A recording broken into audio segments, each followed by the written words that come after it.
Digiman, Win Digiman channel. So please subscribe, like, and comment. Don't forget. So I'll see you on the lesson. See you. Assalamualaikum warahmatullahi wabarakatuh. Baik, kita ada di sesi pertama dari pelajaran kargo tarif dan rule ya, di mana kita akan membahas terkait di air kargo tarif atau TACT yang berlandaskan daripada IATA ya. Apa itu TACT? TACT adalah merupakan dasar hukum, adalah tarif dan aturan pengangkutan udara ya, yang mana dia menyediakan informasi kargo udara secara komprehensif dan profesional yang dibutuhkan untuk mengangkut kargo udara secara efisien di seluruh dunia ya. Dan aturan TACT atau TACT rule ini adalah sumber yang definitif untuk pengiriman dan penerimaan kargo udara yang terdiri dari di mana di situ ada peraturan industri, negara, dan operator. Tujuan kita belajar daripada TACT ini ya adalah kita dapat menjelaskan bagaimana penerbangan ini mengenakan biaya atau tarif kargo ya. Kemudian menjelaskan bagaimana cargo agent dari IATA atau IATA cargo agent ini menyusun rate-nya ya, menyusun rate kargonya terhadap customer-nya atau pelanggan. Kemudian di sana nanti akan ada daftar dan bagaimana digambarkan 3 volume daripada aturan TACT dan juga rate-nya ini ya. Kemudian kita bisa mengetahui kunci informasi yang terkait dengan cargo rate di dalam TACT rule dan rate ini. Sebelum tahun 1975, several different airline tarif ini dipublish ya. Dan mereka semua ini berisi daripada basic information, informasi dasar ya, itu terkait daripada satu tarif ke tarif yang lain. Untuk secara praktis dan secara ekonomis ya, sebagai alasan praktis dan ekonomis, sejumlah penerbangan memutuskan untuk mempublish joint tarif ya, yang disebut di air kargo tarif ini. Tidak semua penerbangan berpartisipasi dalam TACT ini.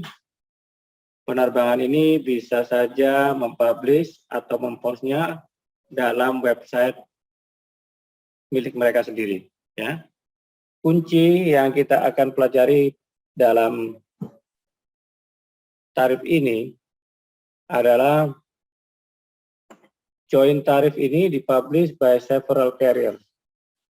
Dan TACT ini menempatkan former kargo tarif ini sampai tahun 75 mempublish TACT ini dan telah menyisakan fitur-fitur yang terbaik dari tarif sebelumnya dan mengkombinasikan dalam satu publikasi tunggal yang ditawarkan oleh personal airline, cargo agent, dan shipper ya, atau ditawarkan ini melalui kepada personal airline, cargo agent, dan shipper ke seluruh dunia dalam satu bentuk yang sama, referensi yang sama, sumber yang sama dari cargo rate dan rule ya.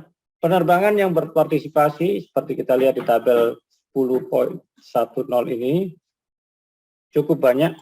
Kita lihat ya, mulai dari Adria Airways sampai dengan Yemenia Yemen Airways ya. Ini kurang lebih ada 1, 2, 3, 4, 5, 6, 7, 8, 9, 10, 11, 12 ya, 12 kali berapa nih? 1, 2, 3, 5, 6, 8, 9, 10. Wah, ada 100 lebih ya. Kemudian beberapa carrier tadi menggunakan rate mereka sendiri dan juga sering mencas dengan different official daripada tarif yang official tadi dengan beberapa alasan. Beberapa negara memberikan duties atau pajak ya, beban kepada dalam airway bill tarif ini, dan juga lebih rendah dari tarif tersebut.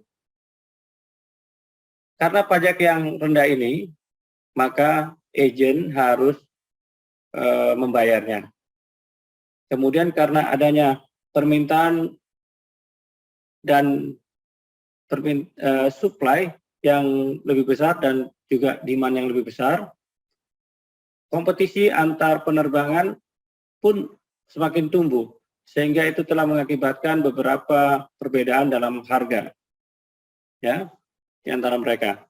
Dan beberapa bagian tertentu di dunia ini secara ekonomis telah berkembang daripada negara-negara yang lain, dan mereka lebih mudah untuk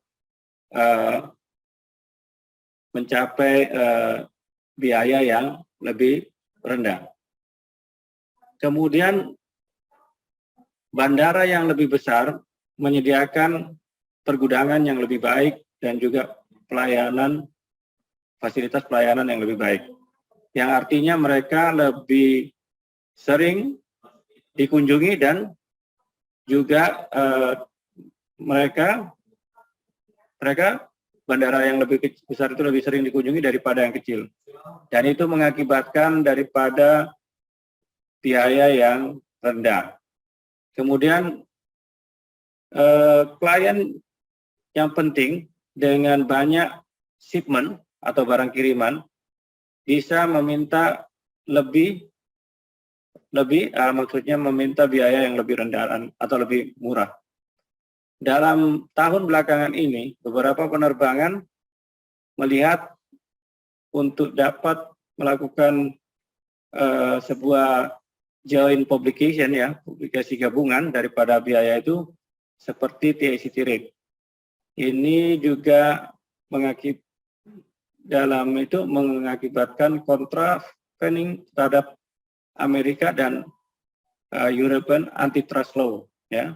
Kemudian merujuk pada modul 3 nanti dalam geografi dunia, dalam pelajaran ini tentu akan mengingatkan memori Anda ini terhadap perbedaan area IATA dan sub-areanya. Dalam bagian pelajaran ini, Anda akan mempelajari beberapa peraturan umum terkait bagaimana IATA, FIATA mengendorse forwarders ya, pengirim-pengirim untuk menentukan harga untuk dapat diterapkan pada barang kiriman. Tentu saja Anda akan belajar tentang 3 volume dalam buku ini, di mana IATA, TACT rule, dan rate ini berbeda, dan bagaimana Anda mencari informasi dalam buku tersebut. Di sini kata kuncinya yang kita akan ambil bahwa di mana IATA, FIATA ini mengendorse forwarder ya, yang bisa mengikuti rate ya, net rate dari penerbangan. Dan ini ada beberapa rate yang confidential antara penerbangan dan forwarder, dan mereka biasanya juga lebih rendah dibanding daripada IATA rate.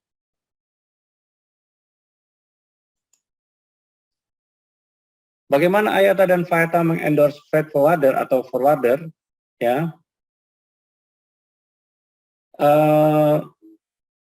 Biaya atau rate ini tidak termasuk dalam komisi, dan oleh karenanya jumlah daripada jumlah tersebut, di mana penerbangan itu berharap untuk dibayar pada transport tersebut, ya, transport kiriman tersebut di antara titik-titik yang sudah ditentukan. Dalam praktek normal, sebuah forwarder itu akan menyesuaikan rate yang dibayar untuk penerbangan untuk mengcover daripada biaya pelayanan yang mana dia telah lakukan terhadap pengirim. Pelayanan ini bisa saja termasuk pick up, menjemput atau mengambil barang ke shipper di tempat fasilitas shipper dan mengantarnya ke gudang penerbangan. Dan juga ada biaya terkait ekspor, custom clearance, pengemasan, mengcrating, kemudian ada juga persiapan daripada dokumen pengiriman. Persiapan dokumen-dokumen lain juga seperti Certificate of Origin dan LC atau Letter of Credit. Dan forwarder ini atau sebagai intermediary bisa menyatakan biayanya atau rate-nya dalam host airway bill atau juga menggunakan IATA tarif. Dalam praktek normal, master airway bill ini akan merefleksikan atau di dalamnya ada IATA PACD tarif. Ini akan dilakukan dalam hal yang sifatnya kompetisi atau persaingan, sehingga untuk mencegah pihak-pihak lain mengetahui biaya atau rate itu yang sebenarnya mereka bayarkan ke penerbangan. Dalam pelatihan ini atau dalam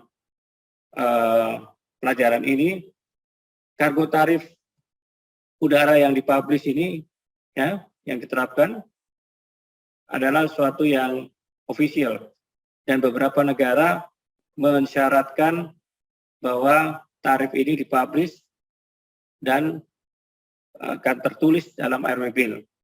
Peraturan dan proses daripada perhitungan pengenaan biaya tersebut, pengenaan transportasi tersebut itu secara sama, ya, diterapkan, ya, regardless ya, tanpa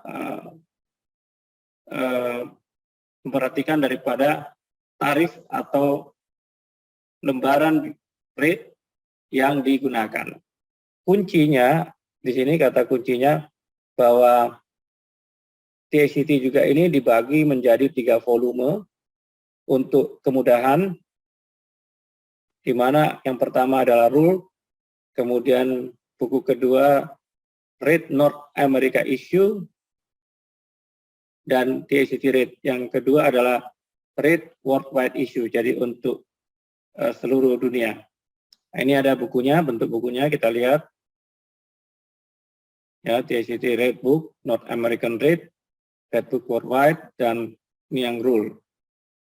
Jadi ada 3 buku yang mestinya saling berkaitan. Penerbitan daripada TACT Rule dan Rate, ya, itu untuk kemudahan ini tadi sudah disampaikan dibagi menjadi 3, di mana TACT Rule berisi peraturan umum, ada juga regulasi dan prosedur, ya. Kemudian di situ ada specific rule daripada penerbangan yang dipublish dalam urutan alphabetical, ya, dalam urutan huruf di section 8.3. Di situ ada informasi oleh penerbangan, dan ini berisi daripada hal-hal yang umum daripada penerbangan. Ada juga di situ interline agreement dan chart loading. Kemudian buku Rate North America berisikan tipe dari rate, ya, termasuk di situ ULD charge, pengenaan biaya kepada ULD, dan juga specific commodity number system. dari ke dan dalam Kanada, USA, dan dari atau ke Puerto Rico, US Virgin Island, Saint Pierre, dan Miquelon. Ya. Dan itu pas via Atlantik dan Pasifik plus daripada rate di antara negara-negara itu dan titik-titik yang lain di IATA area 1. Kemudian rate worldwide itu berisikan daripada juga tipe-tipe rate termasuk ULD charge dan ada specific commodity number system. Ya. Kemudian rate book dan rule book ini diterbitkan setiap 4 bulan, di mana dia akan efektif pada bulan Februari tanggal 1, kemudian Juni tanggal 1, dan Oktober tanggal 1. Dan ini tersedia dalam bentuk buku, juga dalam bentuk CD.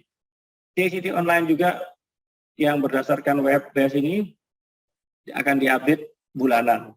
Dan ini akan menambah fitur-fitur TCT online ini dapat diakses untuk schedule flight juga. Dan kata kuncinya TCT Training Edition Rule, TCT Training Edition dalam bentuk edisi pelatihan. Ini bisa berisi daripada ekstrak ya yang diambil daripada full edition. Nah, ini contoh daripada isi daripada TCT Rule versus Training Edition. Di mana kalau TCT Rule ini sampai 8 bagian, ada General Information, Acceptance, Transportation, Service, Payment. Tapi untuk airway bill ini cuma sebagian aja ambilnya. Kemudian ini tadi adalah 3 bagian daripada TCT. General Rule terdiri dari 6 ada 6 poin di sini, ya. General Information, Acceptance for Carry, Transportation Charge, Service and Traffic Charge, Payment, airway bill. Country Rule ada 4 poin. Bagian umum, Charge Collect, Information by Countries, List of Cargo Agent, dan Carrier Rule di sini ada 3. Interline Agreement, Loading Charge, dan Information by Carrier. Ya, ini 8 bagian. Nah, di part 8 ini ada 3. Kemudian isi daripada TCT rate ada terdiri dari 5, mulai dari special rate, description, note, rate, dan construction rate. Ya, dibandingkan dengan edisi pelatihan itu cuma 3 yang komplit ya di sini untuk yang worldwide. Kemudian TCT rate book ini berisikan international rate dan charge ya, baik itu North America maupun yang worldwide. Dan buletin juga ada di sini mulai edisi Februari, buletin Maret, April, Mei, dan edisi dan Juni ya. Rangkuman daripada TCT ini tadi sudah disampaikan dibagi menjadi 3 ya. Lalu kita akan belajar juga IATA area, di mana IATA area ini menentukan tarif-tarif daripada area 1, 2, dan 3. Kita lihat area 1 di sini Amerika, area kedua ini ada Afrika dan Eropa, dan area 3 ada Asia dan Australia. Nah, ini adalah sub-areanya dari Amerika atau TC1, kemudian TC2 area Eropa, nanti juga ada Afrika di sini, kemudian TC3 Asia, dan di situ juga ada Australia. Nah, pada saat kita melihat IATA area tersebut dan sub area tersebut, itu akan menjelaskan batasan-batasan ya dari area tersebut, dan ini akan berguna untuk menghitung special cargo nanti ya. Dan IATA ini akan memfasilitasi aplikasi daripada peraturan yang diatur di cargo rate ini. Nah, dan itu akan cukup membantu pelajaran kita nanti. Saya rasa demikian untuk sesi pertama kali ini. Silakan bila ada pertanyaan. Saya kira sampai di sini. Assalamualaikum warahmatullahi wabarakatuh.